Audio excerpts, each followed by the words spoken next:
This episode of Tales from the Lot is sponsored by ShakedownT-shirts.com with unique lot-style T-shirts, license plate frames, coffee mugs, and all sorts of things for Grateful Dead, Fish, Zappa, Panic, and more. ShakedownT-shirts.com, where all U.S. orders over $35 ship free. And just for Tales from the Lot listeners, use the code LOT20 for 20% off of any order. That's LOT20. Tales from the Lot, episode 10. Feeling all this love. On this season finale episode, my guest is Eric Sherseth to talk 7-8-95 at Soldier Field. And don't forget, they're watching you party. Hi, welcome to Tales from the Lot. This is Will. My guest today is Eric Sherseth. He's the founder of Planetary Transport Company and also the nonprofit Sustainable Touring for Artists, Musicians, and Performers, or STAMP. He's always working towards the needs of musicians, and he's a bass player himself, and I had the pleasure of being in a band with him for 5 minutes or so until that went away. But anyway, Eric's here to talk about 7-8-95 at Soldier Field and a ton more stuff. And so how's it going, Eric? It's going well, man. Awesome. Good Thanks to be for being here. on here. Yeah, for sure. So where are you from? Where'd you grow up? What were you into musically? And Let's see. I grew up in Grand Forks, North Dakota, and went to the University of North Dakota. I was a metalhead in junior high, like Metallica, Ozzy, Black Sabbath. I started getting into like Zeppelin and Floyd in like high school. Can I ask a quick question? Megadeth or Metallica?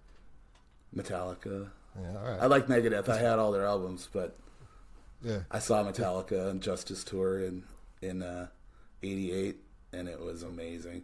Hell yeah. And, That's a fine time to be seeing Metallica because they're playing that stuff. They're playing Master stuff. They're playing. Yeah, it was. It was prime awesome. Metallica. Cool. All right. I'm sorry.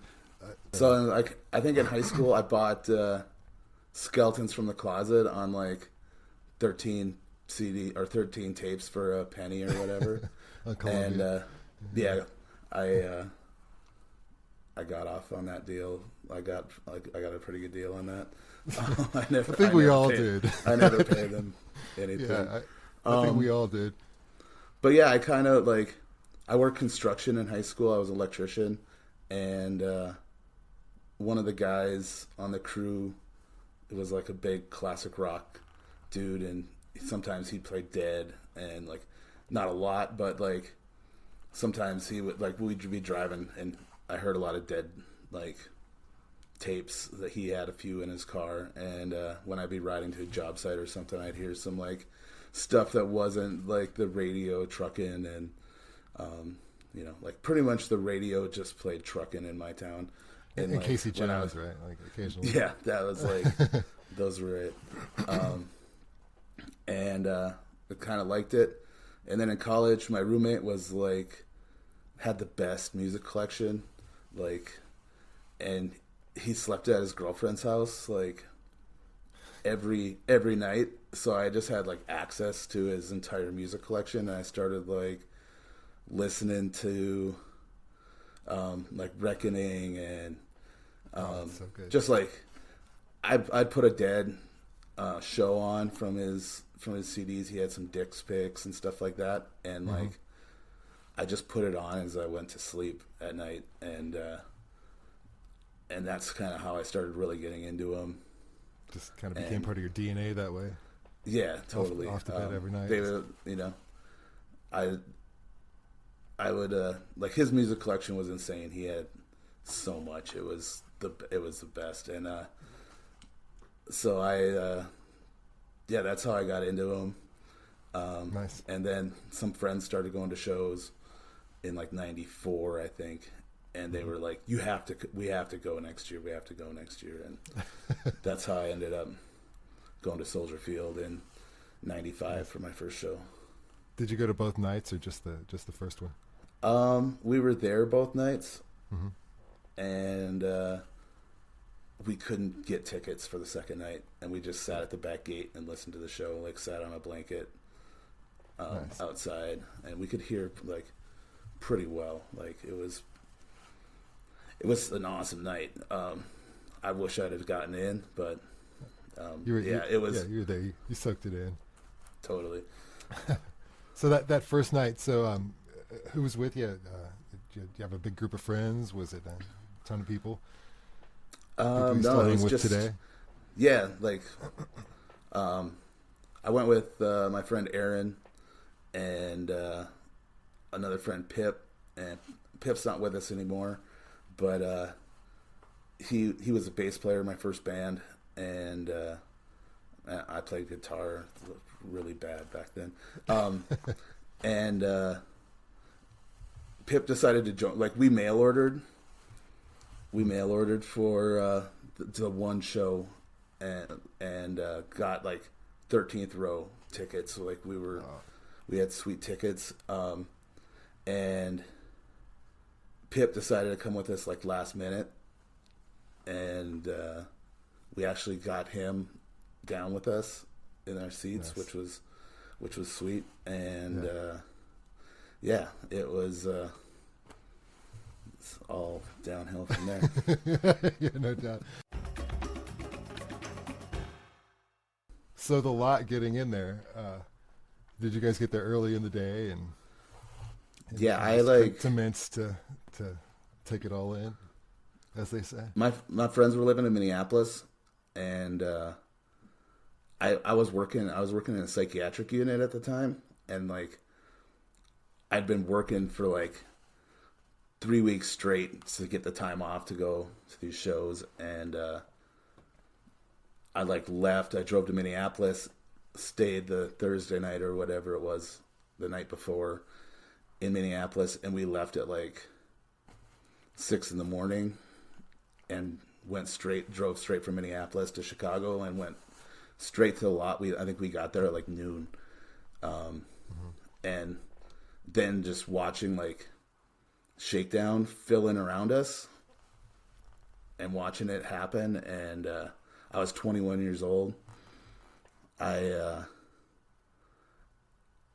It was like my kind of scene. There was, like, but I was like, we got to get beer and stuff. And my buddy was like, oh no, we're going to buy beer from people on the lot because that's how they support themselves. That's how they make it to the next show. Like, we're not buying t-shirts inside. We're going to support the lot. And so like, Yeah. I had that mentality in my head of like, I'm going to support these people, Mm-hmm. And the beer's better in the lot too, usually. Oh yeah. I mean, I coming from North Dakota in 95 too, like I had no idea what nuggets were like if I'm being honest, there just weren't, there was just brick in North Dakota. So like, I think like 10 minutes outside of the car after we stepped out, somebody puffed me down with like completely the best weed I'd ever even imagined in my life. And then the party like started at like, and I was partying like, I was like when you see somebody on the lot and you're like, oh, that dude ain't gonna make it to the show. Like, like I got lucky in a way because people were like, the Jaeger guy, the guy selling Jaeger shots was like, just kept coming up to me, and I don't know how many Jaeger shots I did, and then the balloons started coming by, and I like from like I hit the ground. I laid down on the ground and passed out at like 3 p.m. And I woke up in a lawn chair with like these old deadheads that were like, they're probably like 55, 60, something like that, and they were like, I had my shirt off and I'm in a lawn chair, and I was like, where's my shirt, and they're like, dude, we've been watching you party and you're like doing it all wrong, man.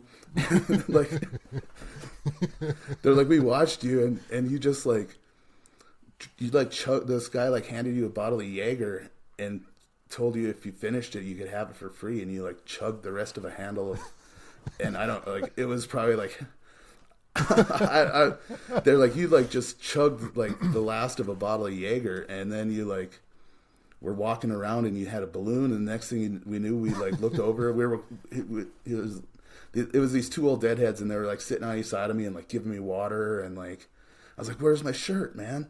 And they're like, "Oh, you like puked, and then you laid down, and then you rolled into it, kind of. So we like took your shirt off." But they're like, "You have another shirt in your pocket, like right there. You bought one," and they're like, "You have another shirt in your back pocket." So I like had two T-shirts sticking up, and I was like, "Oh, sweet." Like That's planning ahead. Yeah, Planning ahead there. No, I was on that lot for like an hour, and I probably spent like $100. Like I was just like T-shirts, shots, beer, just like I lost. Like I just got into the party way too hard, and I was 21 and young and dumb. So like those dudes were like, "Dude, you're doing it all wrong," and like this is all about the music. Like this is what you just did. Like people come here and do that all the time, but it's like not cool. Like you're not gonna even. You weren't like you got to just drink some water, man. And they kept forcing water on me, and I like barfed up all the Jaeger. So like I was like starting to come around again, and they just sat, and I lost my friends too. They were like looking for a ticket, and I like was just hanging out with these old hippies that like old deadheads that had been to like hundreds of shows, and they were like, you know, like you're gonna see this thing tonight, and you're gonna understand like the music is why you come here. Like the party is like a secondary thing, but you'll see tonight, you'll see when you get in there that it's about the music, and it's about the community, and it's about like you don't have to like chug a bottle of Jaeger the first thing you get. And I was like, I felt like stupid, you know, and like you know, but but them taking the time out to oh yeah, it was shit. I mean it was and like it was super cool, and like yeah, like they gave me these still have the stickers, but they gave me like little tiny stickers that was like, one of them says, "We must use our lives to make the world a better place to live, not just acquire things," and an Eric Garcia sticker,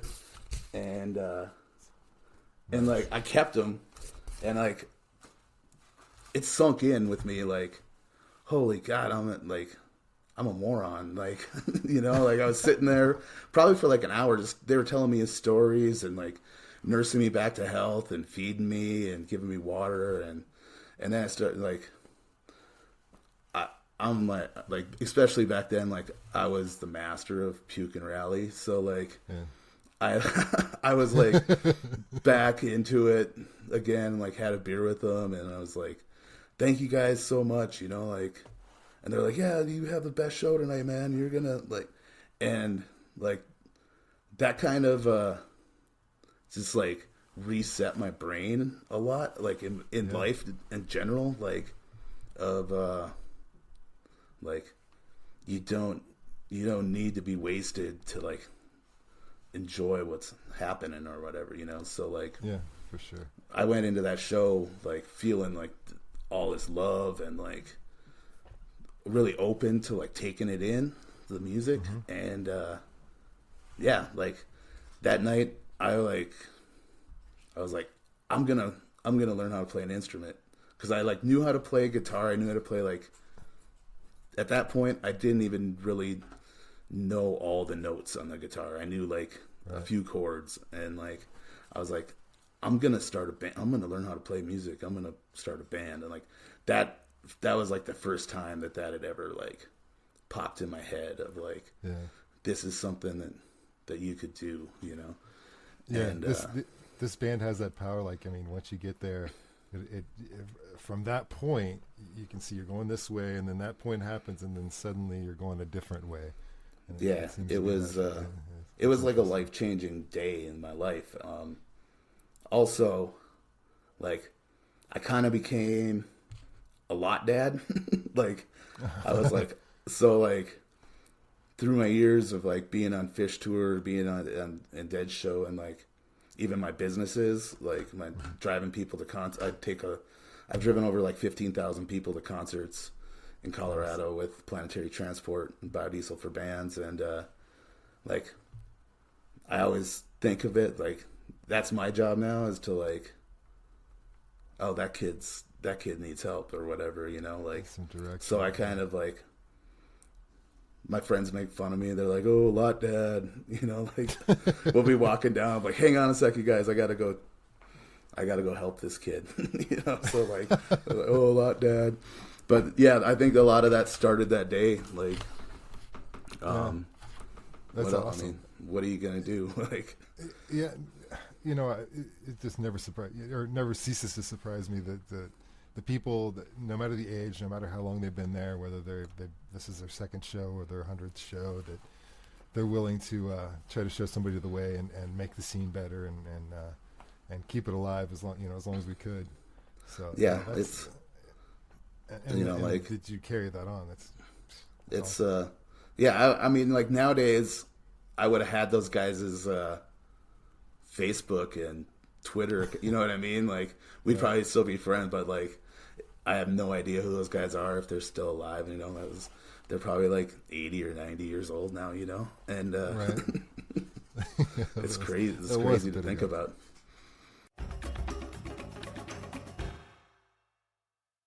Yeah. So that night, walking into the show and just like, that was the first time I'd ever seen anything like an entire Soldier Field. Just the energy of that many people, and you know, like, and then the first notes of Jack Straw came on, and I would like looked around, like I was just looking at taking it in, you know, and like the dancing, and like I remember looking up to the side of the stage to the right, and the whole section of people they were just like getting down, like, and I was like, holy, like it blew my mind. Like, but that Jack Straw, I thought, you know, that was like, that right there, I just like got into it, right? And I just, when I see live music, I like pretty much watch most shows, but like on the backs of my eyelids. Mm-hmm. So after that, like I don't remember much about other than just having my eyes closed and getting down, and people handing me joints and stuff, like, you know, speaking of those first few notes, I mean, if there's a world record for like the most people smiling at the same time, like maybe there's like, we just need to figure out whichever Grateful Dead show was the biggest, and that's probably it. Just like those first few notes, you know, everybody in that whole stadium had a giant grin on their face, you know. Yeah, there's a record for that. They probably got it. Probably like Watkins Glen. Something like something like that. Deadheads are like one of my biggest customers, like in taking people to shows, like taking fans to shows in my buses. So how does that work, and where are you at, and how are you doing that, and what's up with the shuttle service? So I you know, we're friends on Facebook, so I see you mentioned, you know, you're taking people to Red Rocks, I think, in Mishawaka, and so yeah. So we do shuttles to like the Red Rock shows, Mishawaka shows in Denver. Most of the times there's like First Bank Center shows in Broomfield. We go to most of those. And is this just Dead and Co. and Fish, or like what's the extent of we go to like Rod pretty Stewart, much really? Almost, yeah. I mean, I've gone to everybody from like Hall and Oates to like all, you know, we go to like anywhere where people are partying, any show. Like we don't get a lot of demand for like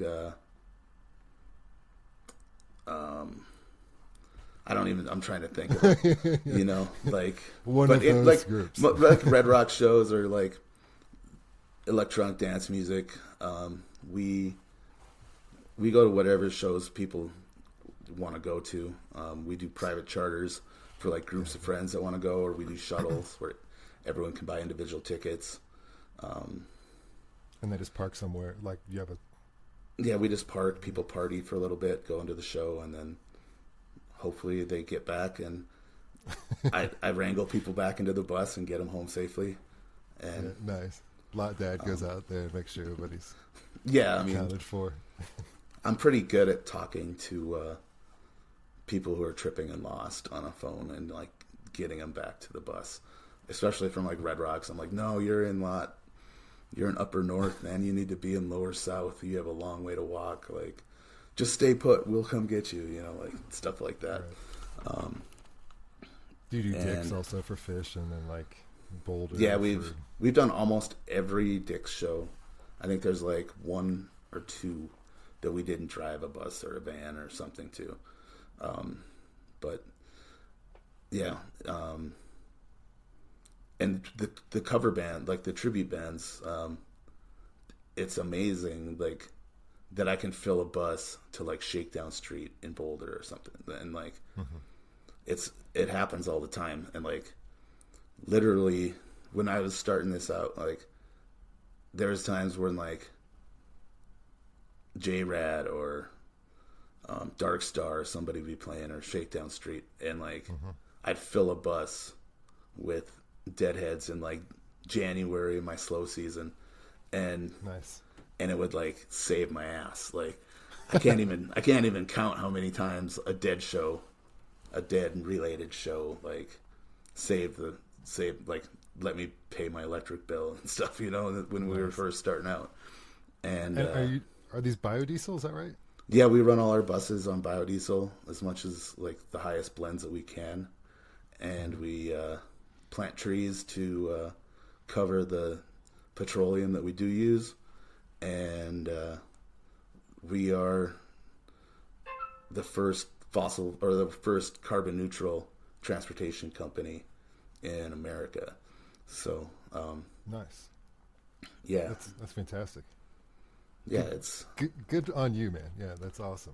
We also are working, like we're building a fleet of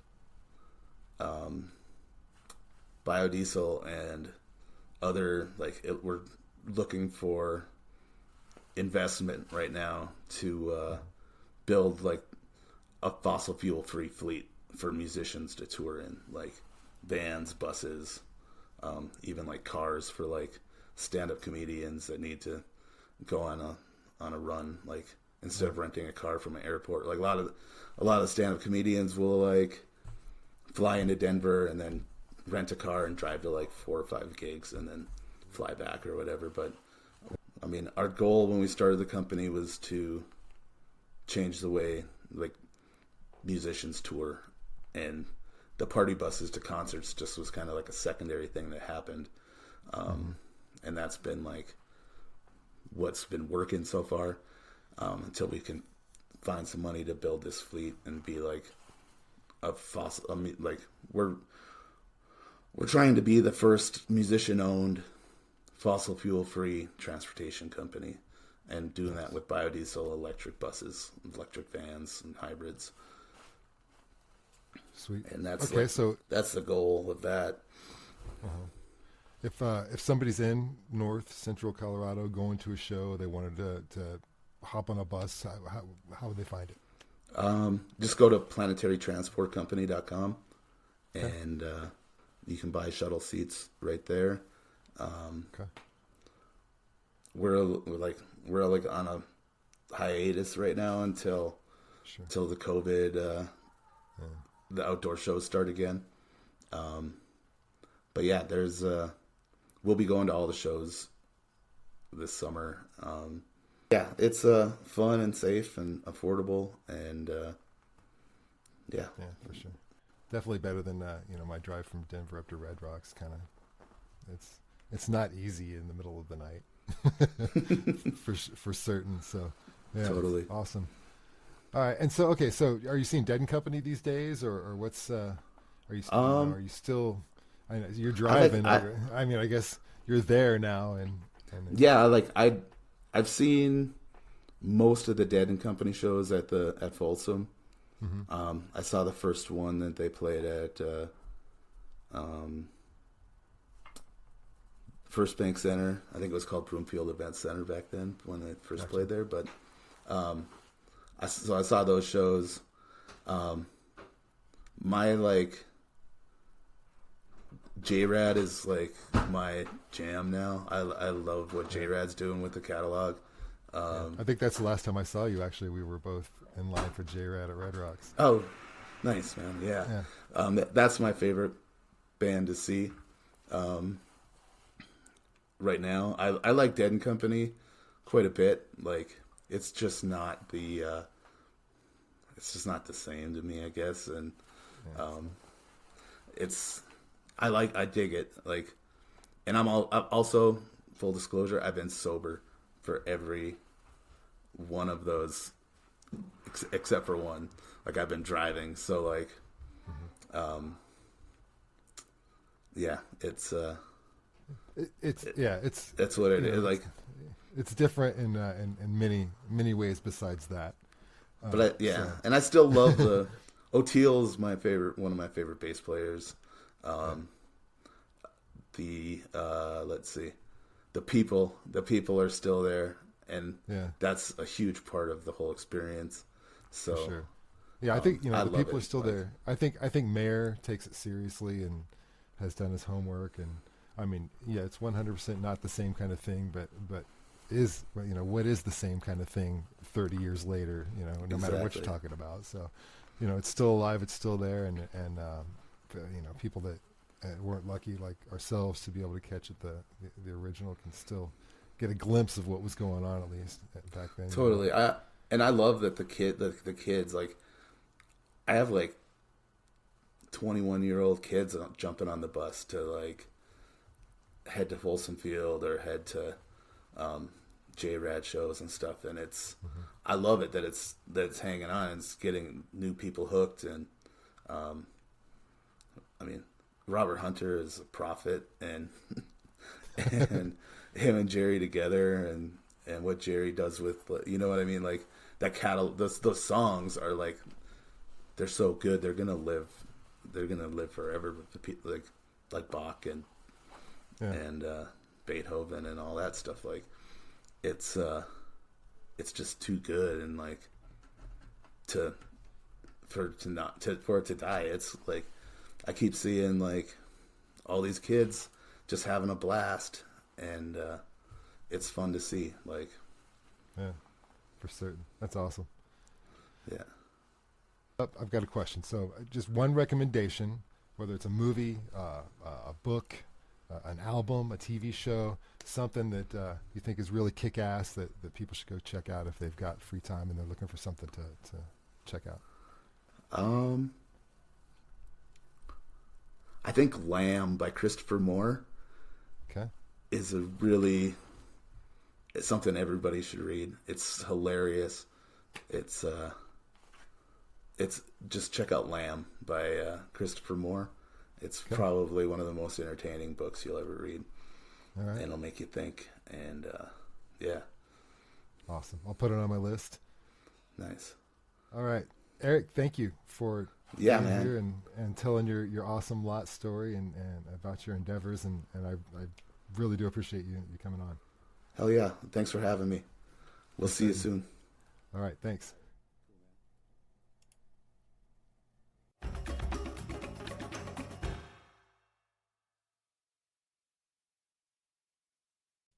Hey now, do you have a great story about a Grateful Dead show you were at? I'd love to hear it and maybe have you on the podcast. Send me an email at will@talesfromthelot.org and let me know what show you would like to talk about and what made it so special to you.